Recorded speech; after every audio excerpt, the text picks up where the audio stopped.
SIR જે રીતે ગુજરાતમાં કામગીરી થઈ એના લીધે થોડું જેને ટાઈમ પિરિયડ હતો એ પ્રમાણે ચૂંટણી થોડી લેટ થયેલી છે રાજ્ય ચૂંટણી આયોગ પંચ દ્વારા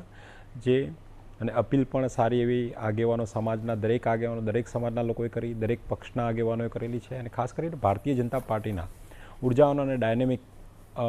એવા અમારા પ્રદેશ અધ્યક્ષ શ્રી જગદીશભાઈ વિશ્વકર્મા, માન્ય મુખ્યમંત્રી શ્રી ભૂપેન્દ્રભાઈ પટેલ, માન્ય નાયબ મુખ્યમંત્રી શ્રી હર્ષભાઈ સંઘવી સાહેબ તમામે અપીલ કરીને કાર્યકર્તાઓ, ભારતીય જનતા પાર્ટીના કાર્યકર્તાઓને ખૂબ એવી સલાહ સૂચન માર્ગદર્શન આપ્યું છે કે દરેક બૂથ લેવલ સુધી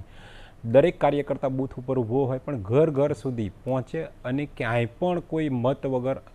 રહી ના જાય, મત આપ્યા વગર. અને દરેક વ્યક્તિનો અધિકાર છે મત આપવો અને પોતાનો હક છે. ત્યારે આ અત્યારે હાલમાં ધમધોકતા તાપમાં પણ ભારતીય જનતા પાર્ટીનો કાર્યકર્તા બૂથથી લઈ અને ઘર સુધી ખડે પગે જે ઊભો છે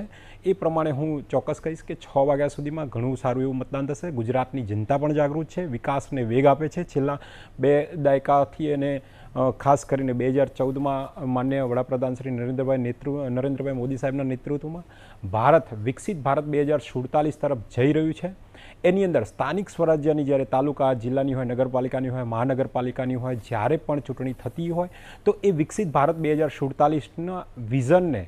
વિકાસના વેગ આપવા માટે આ જે સ્થાનિક સ્વરાજ્યની ચૂંટણી ખૂબ મોટો પાયો ગણવામાં આવે છે. ત્યારબાદ વિધાનસભાનું પણ એ જ્યારે પણ ચૂંટણી હોય એ પણ વિકસિત ભારતની અંદર ખૂબ મોટો ભાગ ભજવતી હોય. ત્યારે ભારતીય જનતા પાર્ટીનો કાર્યકર્તા હંમેશા અગ્રેસર રહી અને સારામાં સારું મતદાન થાય અને વિકાસને વેગ મળે તેવા પ્રયત્નો કરતો